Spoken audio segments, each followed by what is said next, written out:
Hello and salutations, friends. It's good to see you. Happy Friday to you. Right here, Fail Fast Friday,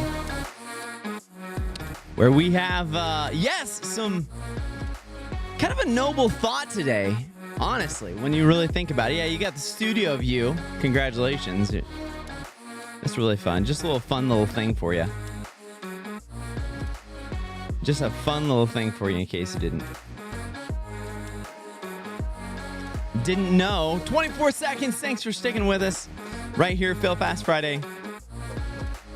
Truly going to be fun because we got several things lined up to share with you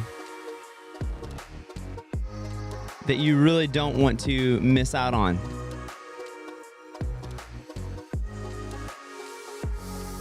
Indeed. Hey, it's very true. Welcome. I hope your week's been great because it's been here at the Morpheus Studios at the edge of innovation. It's been pretty exciting, I can tell you. We got a lot of really cool things happening in the mix right now that, I think you're really going to enjoy here in the future. If you haven't done it yet, you can right now go over to MorpheusAF.com. A lot of great information. The website continues to be built out. If you haven't stopped there, you absolutely should. Also, if you haven't taken the moment to be able to stop by as well, LinkedIn, Facebook, Twitter, Instagram, no TikTok. Don't even think about it. I think we all know why. No TikTok. However, wherever you're joining us from right now on Facebook, it's pretty exciting to be able to share with you what is going on in the innovation ecosystem, just kind of across the board as a whole. Here as we do have a continuation of just great discussions. One of the things that came up this week as we do dive into it was really, really interesting. I think that was really interesting. We had a couple of great sessions with talking to different Spark Cells about Squadron Innovation Funds. What does it look like? How are people using it? But one of the things that really came up that I thought was really interesting is that a lot of people that we see who are right now either running Spark Cells or working in Spark Cells or Innovation Cells or CPI, it's kind of like they're second generation innovators. Now, hold on before you say, what are you talking about? Not second generation like actual second generation, but second generation more in the sense of they're not the originals, the originators of who started the Spark Cell. You know what I mean? I mean, they're not the people. Oh man. Fan was so loud. They're not the people that maybe initially started the Spark Cell, but instead they're actually the people, the replacements that came in, the people who took those people's spots. You have the pioneers. For example, I had started Advanced Air Force Base Spark Cell, Spark Industries is what we call it. And my replacement there replaced me a year ago because it came to Morpheus. And that individual stepped in, and he had kind of been part of it, but that individual stepped into the Spark Cell. Not only because he'd kind of been around it, but because that was his next progression. Here's the interesting thing. This is why I bring this up, is when you have the pioneer of that innovation cell or people who have worked in that space for a while, when you have that and then somebody comes in to replace them, sometimes there's a great handover.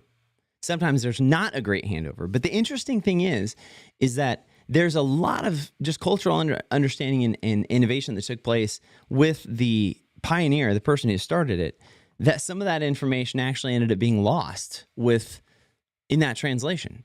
Some of that information actually wasn't being translated across. It's really, really interesting. This discussion came up this week, and this is why I bring it up for Fail Fast Fridays, because I was going back through the inventory, if you will, of the Fail Fast Fridays we've had. We have a couple of exciting projects. One of them working with the Air Force Senior NCO Academy. Shout out to the Senior NCO Academy. Oh no sound effects. There it is.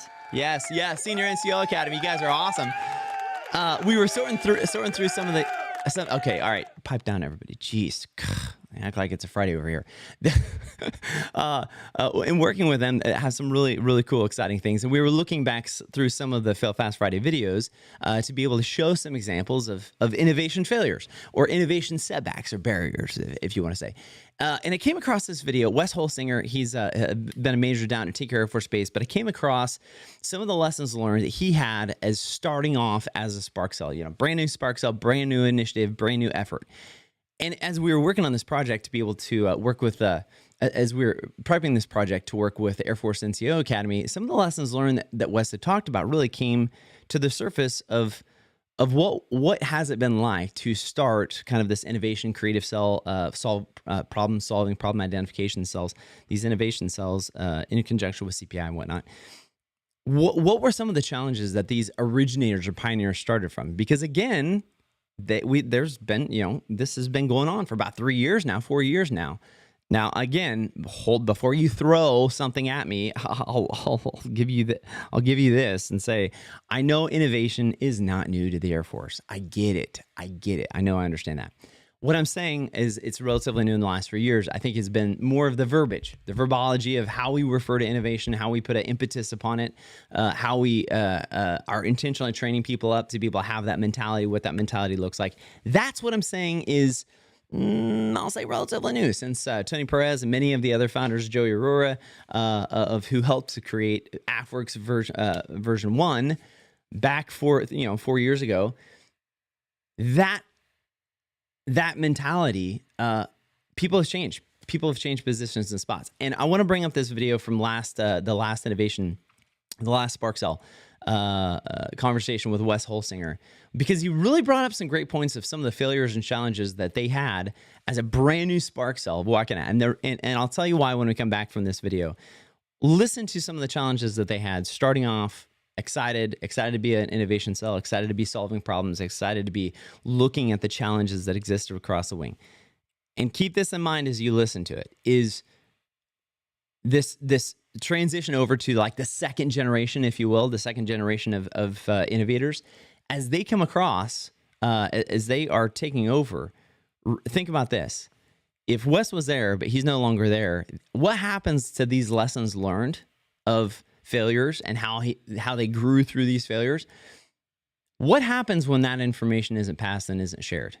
Think about that for a second. Here we go. We're going over to it. It's a really great video, I guess. Again, Wes Holsinger down at Tinker Air Force Base with Supercell Spark, which is really, really cool. A great conversation that we've been able to have. So we'll hop over to it right now. Fail Fast Friday. Wes, we love talking about failures because we're not afraid of them. First off, like that's not something to be hesitant about. Definitely part of the process. It's part of the process, 100%, totally part of the process. And you got some great examples of that. So I want to dive right into it and give you the chance to start talking about it, because there's several things that I think are really awesome to be able to learn about, and realize how we can do those things better. So I know you got great examples. Let's dive into it, dude. Over to you. Sure. So started the Spark Cell about a year and a half ago, and around that time we started looking at automated lawnmowers. So a company called Renew Robotics, a great group of folks there. Yeah. But we were looking at the possibility of bringing those on base, right? Now, obviously, a lot of implications there, security implications, GPS, etc. So a great first project failure for us, because it really got us into knowing what we need to know. So we didn't know we needed brand new Spark Cell, this brand new capability that I had no experience with at all. And then working with all the entities in base, right? So FSS, we're a tenant unit here, so the air base wing, right? Knowing all the players there, who to work with. So yeah, definitely a fail fast. It flopped. We thought it was going to be a shack. Like, wow, this is going to save a lot of money for landscaping costs, all the things you would think of that a automated lawnmower would give you. But it failed, and it failed fast. Why was that? I think the biggest thing was the security implications, and honestly, a lot of me not being able to answer those, and then not really being able to connect the industry, so the actual company itself, with the big stakeholders on base, right? So that being the FSS, all the support functions there. I think that was the biggest part. But again, the biggest learning piece, I think, there for us was what to do better next time, right? Like get smarter on it, knowing how to work with, bringing that industry in, right? Bringing that private company in, and collaborating with all the players and all the stakeholders on base. So, for a first project that we really tried to push and for it to fail, some good lessons learned out of there. That's That's my favorite, when you're like, all right, man, we're going to do this. Like, we're a Spark Cell. We're here for helping innovation and helping to get ideas and solve our problems. And the first couple things you're like, oh, wait, do I have a sound effect for that? Dave, do we have a sound effect for that? Hold on. Just a second. I think we do. That's one of those things, like, it's in your mind. Here it is. Here it is, dude. You ready for it? Here it is. Let's go. When you ready? Yeah. In your mind, you see it as like this big win and all. It's it's going to get our name out there. It's going to save so much money, and it's just going to be a great way for us to Right. really put what the Spark Cell is all about, right? So I would say, yeah, that was our first one. Yeah. Also talk about one that you're familiar with too. So the Aura rings, right? I'm actually wearing one right now. Yeah. The Whoop straps. So Yeah. the pandemic case management suite. Yeah. That Big Air Force was pushing down. They were looking at it to also potentially replace the physical fitness test. So we brought it on free of charge for all of our airmen, right? So at the end of the day, we issued out all of these Aura rings, the Whoop straps. And the idea behind it, so twofold, right? One was contact tracing for COVID. So they had the alert trace. Everybody had to wear this little beacon, pretty much. It wasn't GPS, but really hard. First lesson learned there, really hard to get people, especially in the environment that we live in today, to trust that wasn't exactly tracking them everywhere they go. Right. So getting people to even just buy into the program, which again, we had in my mind, it was like, oh, this is going to be awesome. We're going to have all these people that are going to volunteer for this program. It's free. It should be a no-brainer, right? Like, Yeah. wasn't the case, right? I think we really swung for the fences, and I don't know if Otto was able to dial in or not, but Otto was really our lead man there, did an awesome job with it. Swung for the fences. We were able to get like 2,000 of these devices on base. So I think we had 500 of the rings and 1,500 of the Whoop straps, which again, another lesson learned there. I thought that the Whoop strap would have been the hit. That's why we got so many more. Turned out not at all. And a big piece of that was the Aura rings themselves were free of charge, right? So Whoop straps, you had to actually pay for the subscription. It was only a few months free as part of the program. The Aura ring was like, you're issued the ring free of charge for the rest of your life. So Right. You still with me? I think I might have froze there. No. No, totally with you. And that as you talk about that. Okay. We're gonna bring it back in here. So I don't know if you noticed a couple of things. First off, with the mower, the mower idea. Some of the things that he said starting off, and I love Sean Pettis' statement, second generation innovator. I'm going to have to add that to my LinkedIn profile. Love it. Well, we all. But going back to what Wes was saying, starting off as a new Spark Cell, that idea of saying, oh man, we can conquer it. Like, what's the problem? This is going to be greatly efficient. Like, we should totally do this. And that quick revelation of, oh my gosh, like there's more surrounding this than you think. One of the things that he had mentioned later is just the security of it. You're gonna have a lawnmower inherently. I don't know if you had this thought as I did, but a lawnmower inherently dangerous by itself. Spinning blades, probably not a good idea. Not being watched, not being manned, or a woman not being crewed, and it's just going to be autonomously driving around. Yeah, it would be more efficient, but some of the challenges that they ran into was just simply the revelation of, wait a minute, is this even make sense for us to do this? I mean, is this safe inherently to be able to do? And some of those amplifying ideas of, yes, there's an initial idea, but all of the logistics, all of the supporting factors that go into being able to help create that pathway, help create the pathway to success looks like. When you think about moving from a first generation innovator to a second generation innovator, the second generation innovator has the knowledge if they stand upon the foundation that was built by the first generation. But what happens?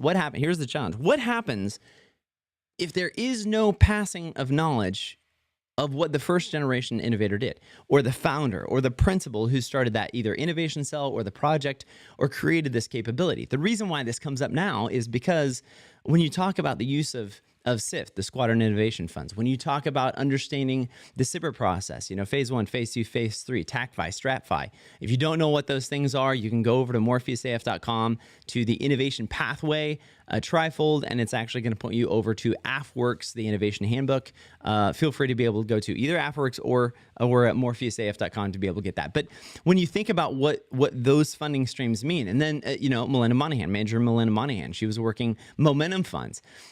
If that knowledge is lost of what these funding sources or capabilities are, how in the world do we continue to be able to expand out? Hello, Shauna. Good to be able to see you. Thanks for Shauna and Sean. Whoa, Sean Pettis and Shauna Carrington.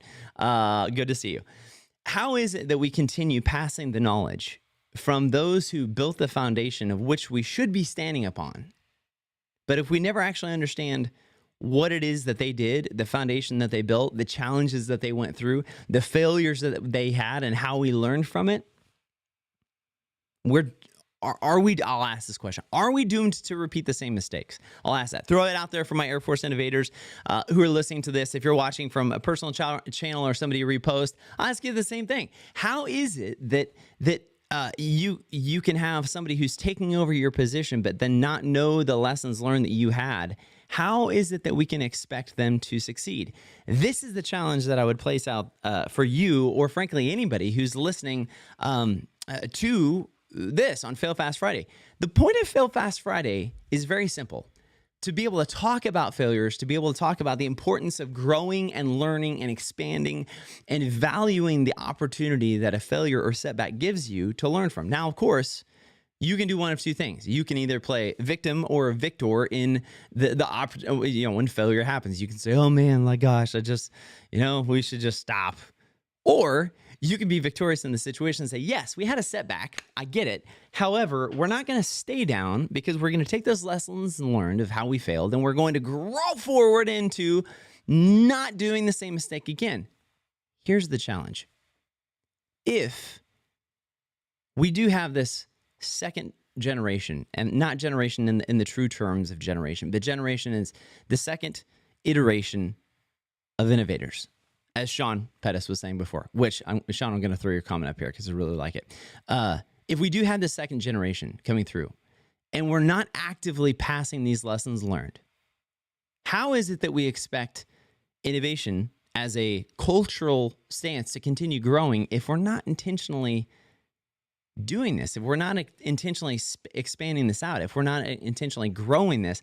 How is it that we expect ourselves to succeed? Would love to be able to hear from you on this idea.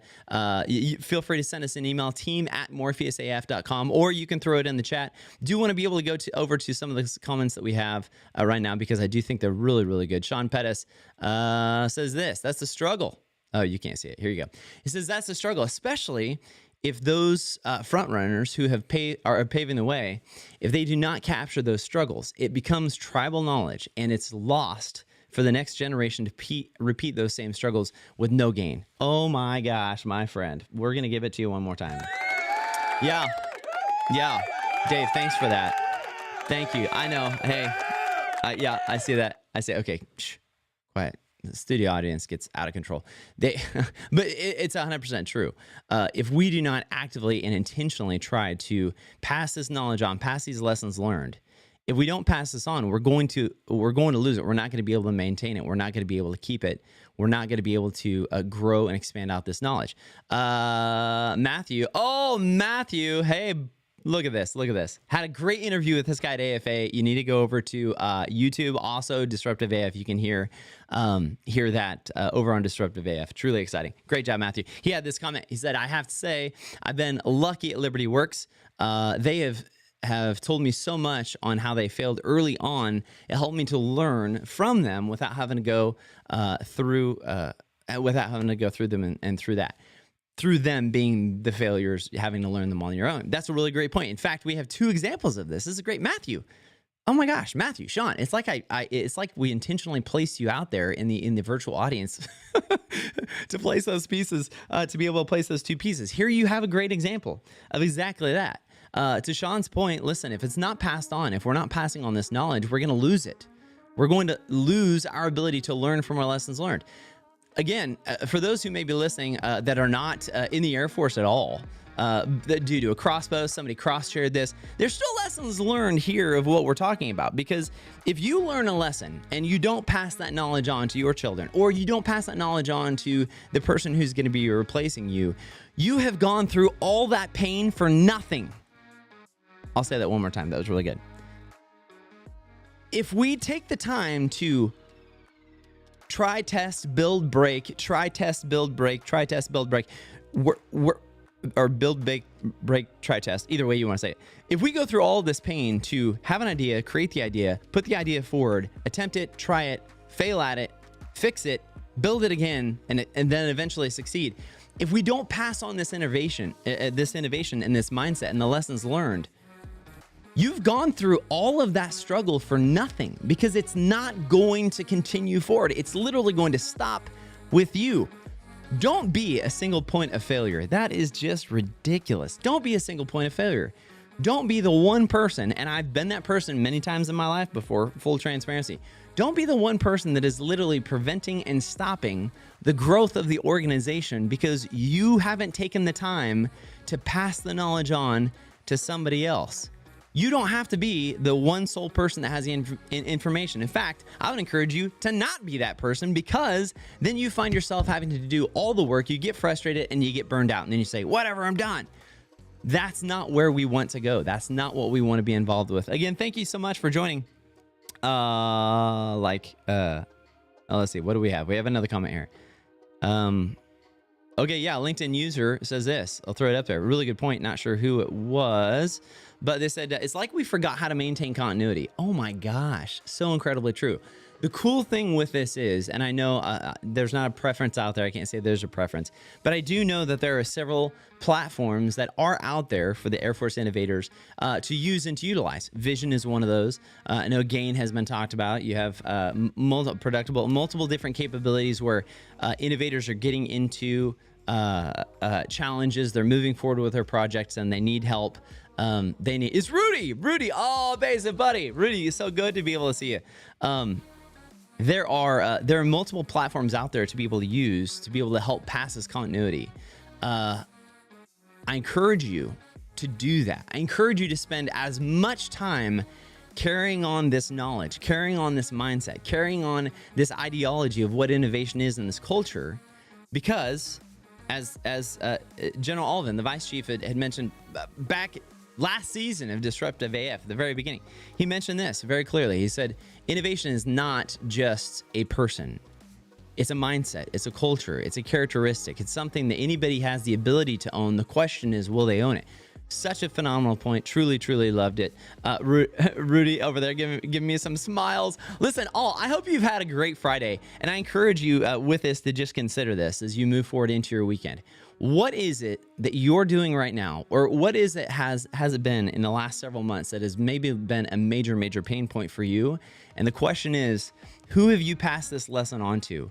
What is a failure that you've learned so much from, but have not taken the time yet to pass it on to anybody else? Do it. We should spend as much time or more time educating of what we have done, mistakes we've done, as we do moving forward with the next project, because it continues to solidify the foundation in which those who come after us will grow, will launch, will expand, will create, will do all the awesome things they do. Thank you so much for watching. We're going to wrap it up for today. Thanks so much for joining us right here on Fail Fast Friday with Morpheus. Every Friday, also every Wednesday, Winning Wednesday, you can join us. And if you haven't done it yet, you can head on over to Facebook. Let's see, Facebook, Instagram, LinkedIn, Twitter, YouTube. To be able to get any of the content. Listen, you're at the edge of innovation right here in Morpheus Studios to be able to help you. Several exciting projects coming up. If you haven't done it yet, make sure you head over to morpheusaf.com. We'd love to be able to get your input, see anything that you're looking for or needing, and you can also reach out to us right here. Bing, bing, right there. Oh, this camera. Sorry, Dave. You got to tell me the cue lights weren't working. This email, team@morpheusaf.com. Friends, have a great weekend. Have a great federal holiday off on Monday, and we will see you later. Right here from Morpheus Studios. Enjoy your weekend because you deserve it. See you, friends.